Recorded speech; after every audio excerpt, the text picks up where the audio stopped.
All right, as we continue our look at mechanics, which is everything that is AP Physics 1, so far we've talked about kinematics, which describes how things move. So how things speed up, slow down, the time it takes, the distance they cover while they do it. That was kinematics. Then we talked about why they move, the forces that cause things to accelerate, or if there's a lack of unbalanced forces, cause things to stay either at rest or move at constant velocity. Now we're going to go a little bit further and talk about the energy that objects have that allow them to move in the first place. So that's what we're going to talk about today. We're going to start talking about energy. So energy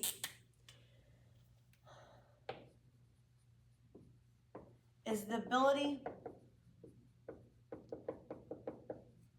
for an object to do work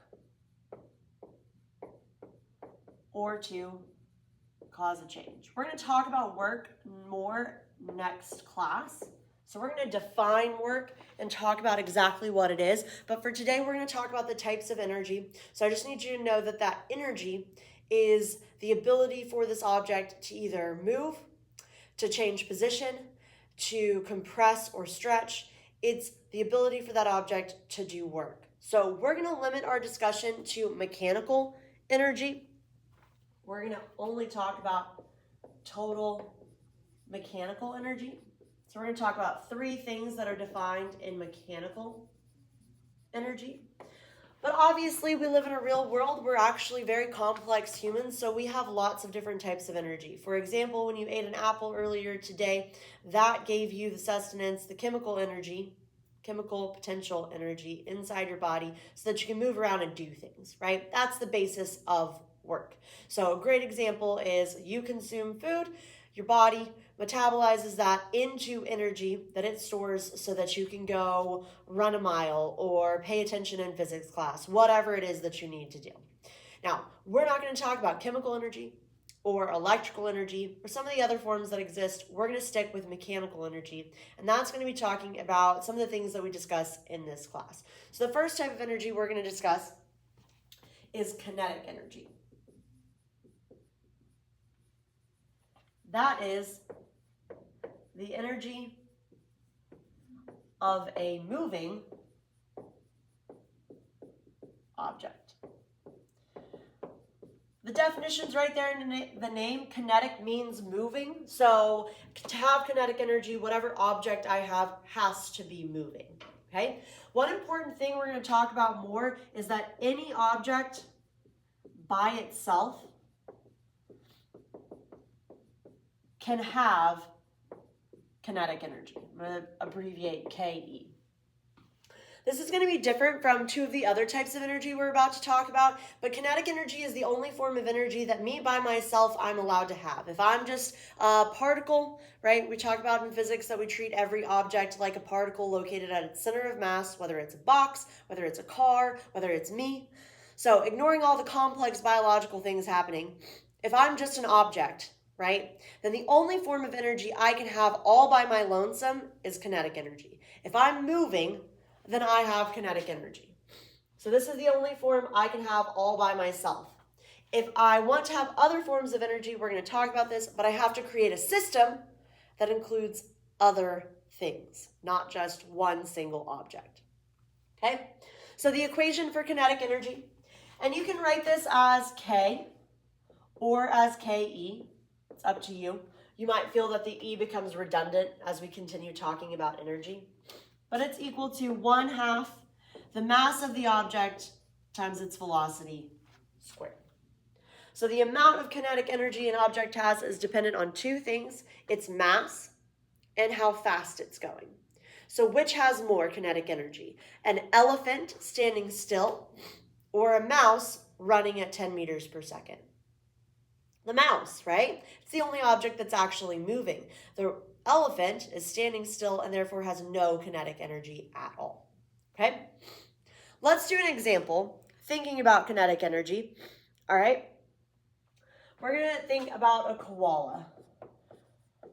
Why? Because I thought it was cute and I like koalas. A koala bear, it's got 5 kilograms for its mass, falls out of a tree. It's going to be a 3-meter tall tree. I want to find the kinetic energy while it's in the tree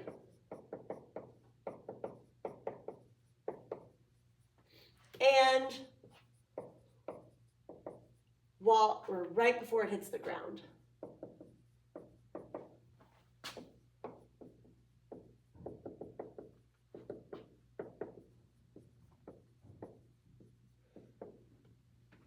We're going to do this together.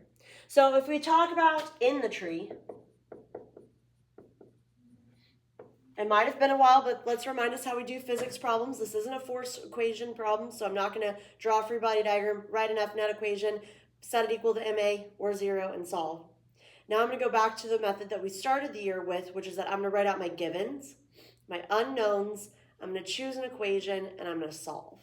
So for the koala bear, I know its mass.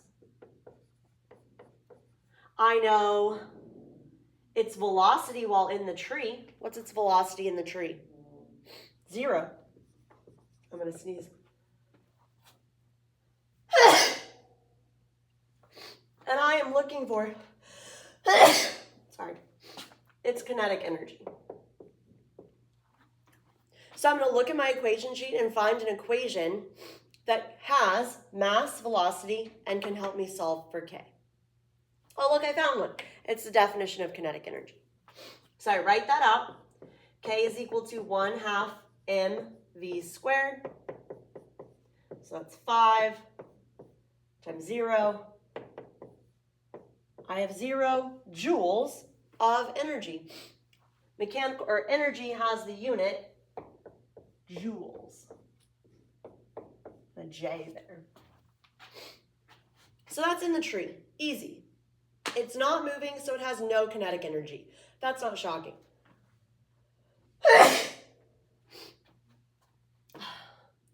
Right before it hits the ground, though, it still has a mass of 5 kilograms. Hasn't lost any limbs yet. But what is its speed? I'm looking for kinetic energy. I'm going to need speed to find this, velocity, but I don't know what it is. I know it fell out of a 3-meter tall tree, but I don't know what the velocity is. So I'm in physics class. I can figure this out. I need to know what velocity is. This would be the velocity final, maybe. What is the initial velocity when it's in the tree? 0. What's the acceleration as the koala falls out of the tree? If you need to, you can always draw a free body diagram. Figure out what forces are acting on it. Just gravity. Set that equal to MA, so A is equal to -9.8. And I know it fell a distance, a change in height of -3 meters. So what equation can I use from the equation sheet that's going to help me find my final velocity so I can then solve for what I'm actually looking for, the kinetic energy? No, I think I'm good. That's right. The third kinematic equation, v squared is equal to v naught squared plus 2 a delta y.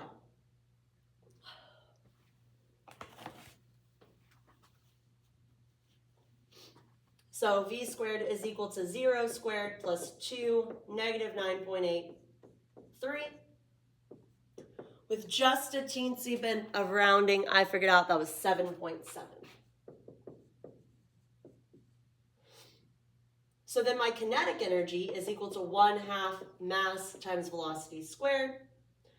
So 1/2 5 times 7.7 squared. I get 148 joules. So that is the kinetic energy of my koala bear at 2 spots. At the beginning, when it was still sitting in the tree, not moving, it had 0 kinetic energy because it's not moving. once it fell out of the tree and it sped up all the way down as it fell, then it had some velocity at the end. I had to solve for that. I didn't know what it was. I just solved for the velocity that it had right before it hit the ground, and then I was able to figure out the kinetic energy it had right before it hit the ground. Now, hopefully you're asking yourself a quick question, which is, hey, where'd that energy come from? It had no energy in the tree, and then it had all this kinetic energy at the bottom. Where did the energy come from? Well, let's keep talking about energy types and see if we can figure that out. So that's kinetic energy. Our next type of energy is going to be gravitational potential energy. You'll often hear this referred to as just potential energy, but that's not good because we actually have two types of potential energy. So we need to make sure we are specific. So our next type of energy is gravitational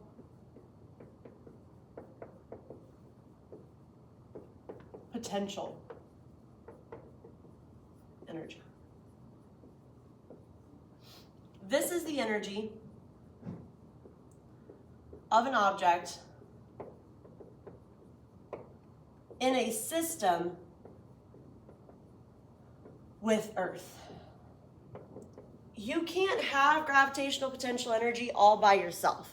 An object can only have kinetic energy if it's just a system of the object alone.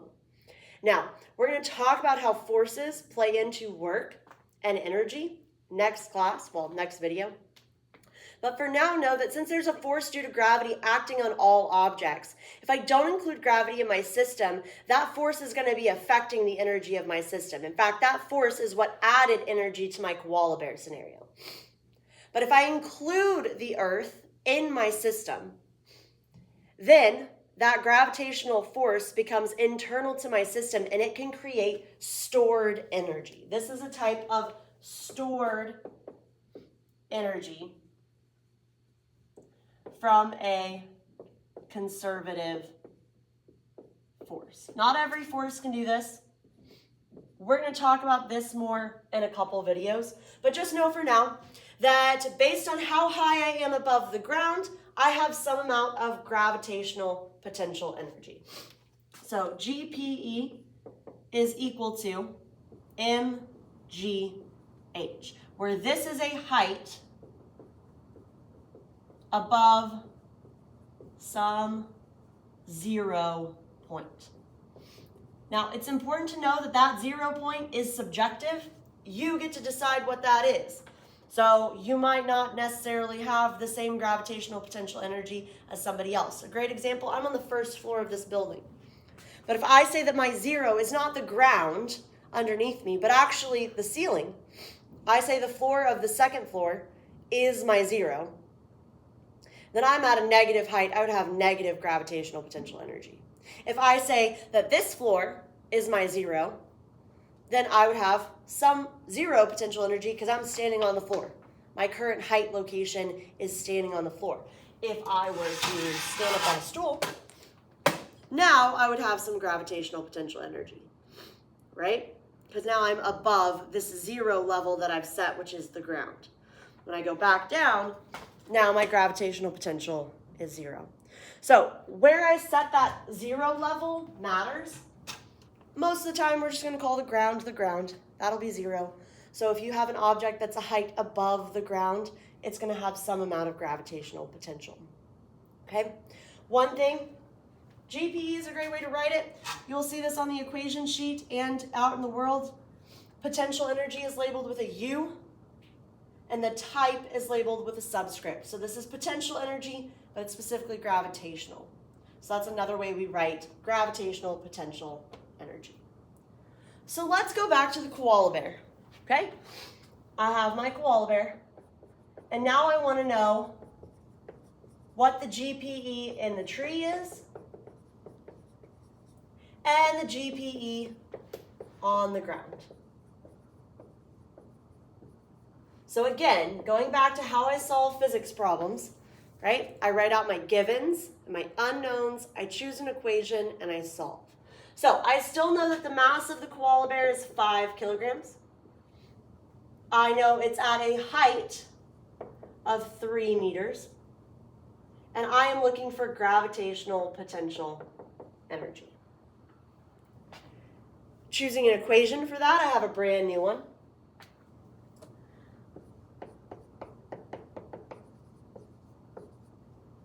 So that would be 5 times 9.8 times 3.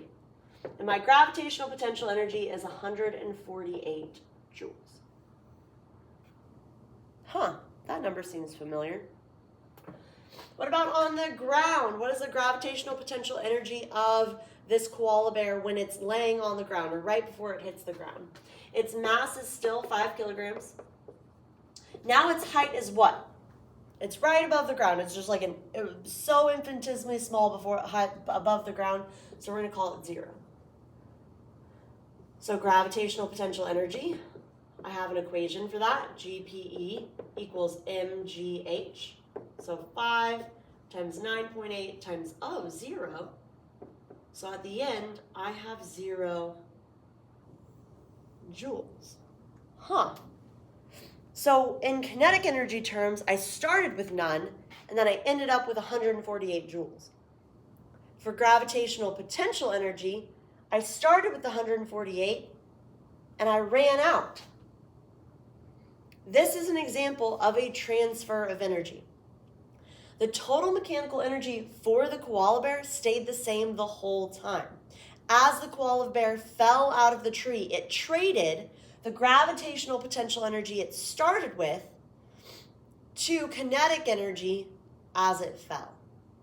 Now, a great way to visualize this, and something I highly recommend you do when you're starting conservation of energy problems, or not even conservation of energy problems, just any energy problems, is to create an energy bar chart. So I'm going to do that. I'm going to have an energy bar chart for when I'm in the tree, and I'm going to have an energy bar chart for when I'm on the ground, or right before I hit the ground. So on this bar chart, I'm going to include the types of energy that my system can have. Now, currently my system is the koala bear and the Earth. It has to be that, otherwise the koala bear can't have gravitational potential energy. So since I have the koala bear in my system, that means I can have kinetic energy. Remember, objects by themselves can only have kinetic energy. Since I also included the Earth in my system, I'm also allowed to have gravitational potential energy. This marker stinks. I'm going to use a different color. Go back to black. The green's okay. Gravitational potential. So as you make these energy bar charts, which you'll do pretty frequently, make sure you think about the system that you've chosen. The types of energy that your bar chart is allowed to have are dependent on what's in your system.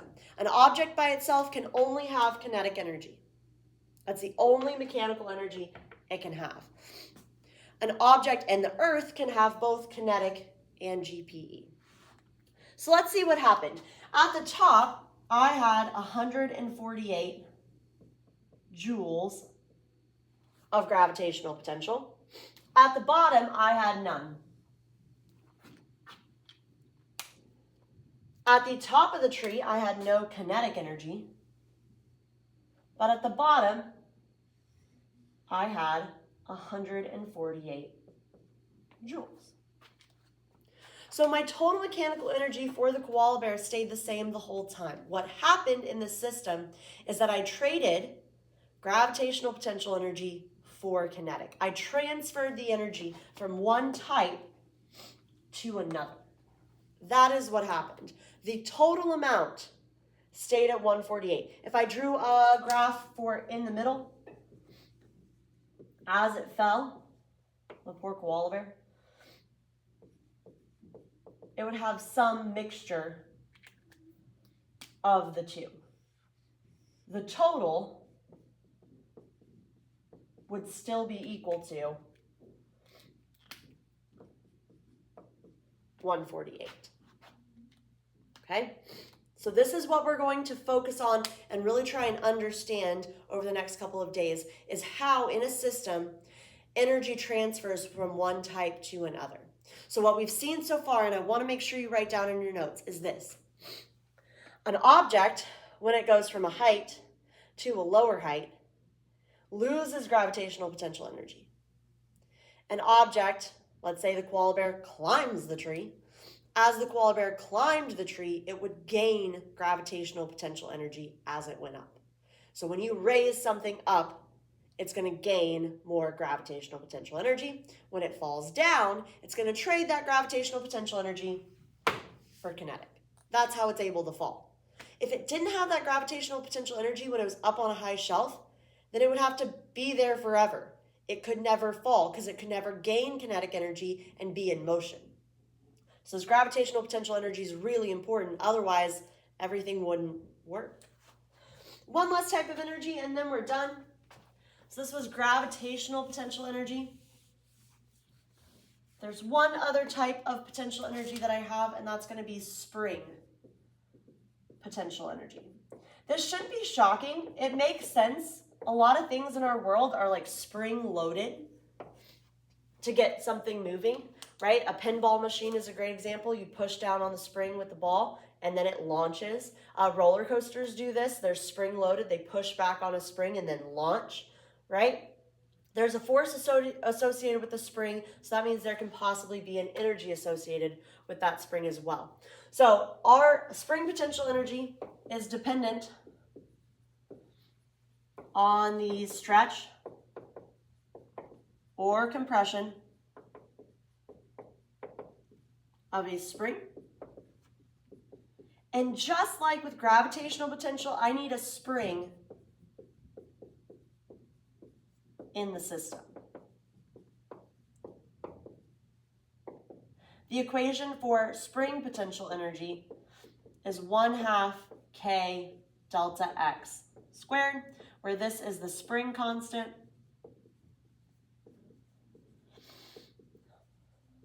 and this is the stretch or compression.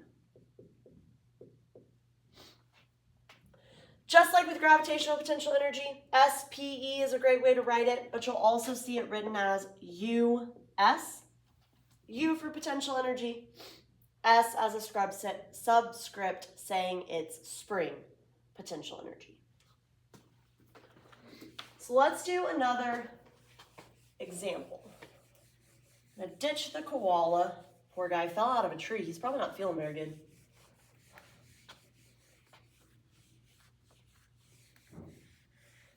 Now I'm going to have this scenario where I have a spring. It's compressed some distance, x. There's a ball there. The ball is going to launch and get to some max height, h, above the ground. So what we're going to do is I want to see an energy bar chart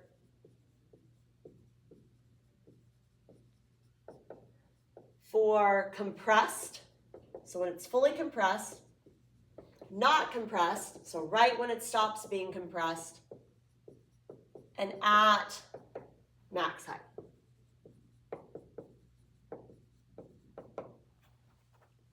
So let's do this. I'm going to have compressed, not compressed. That means it's right when the spring is no longer compressed, the ball's about to leave the spring and head up into the air, and then max height. So as I make these energy bar graphs, I'm again going to think about my system.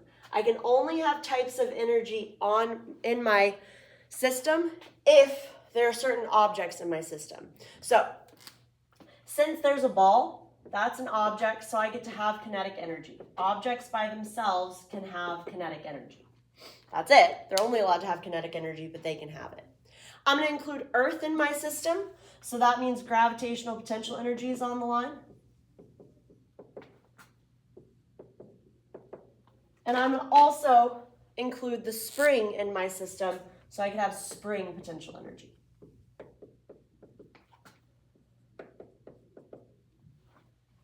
So let's talk about when this starts. So the ball's compressing the spring this distance x. So this is the normal,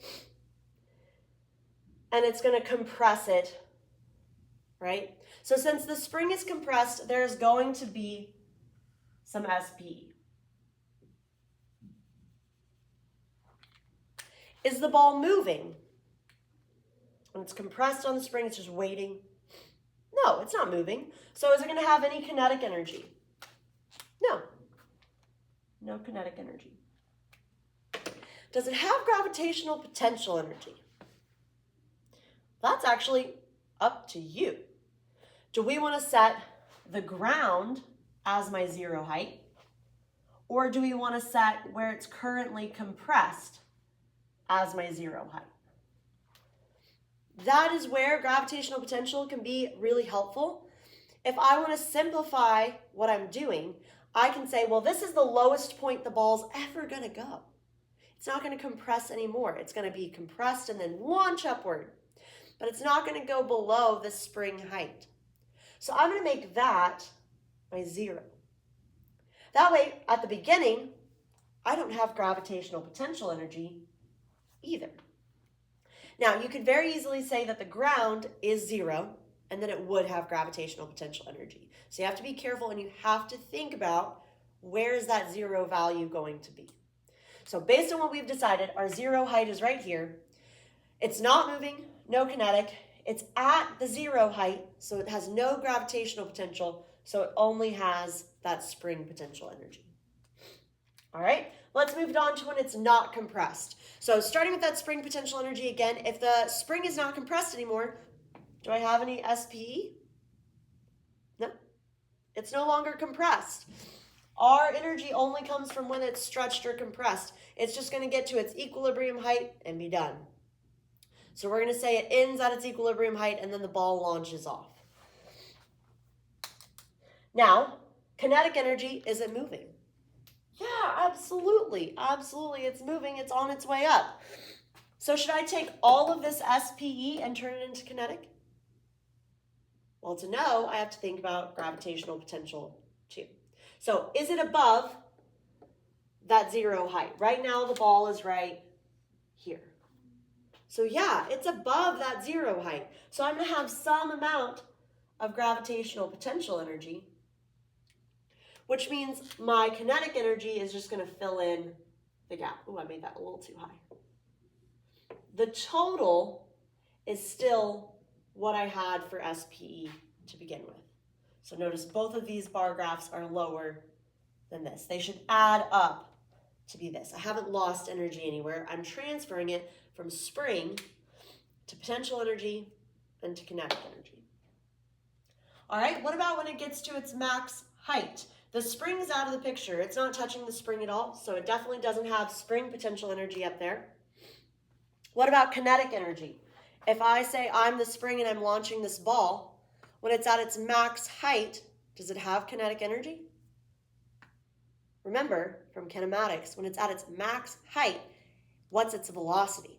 It starts with an initial positive velocity, ends with a negative velocity, but at that max height, what is the speed of the ball?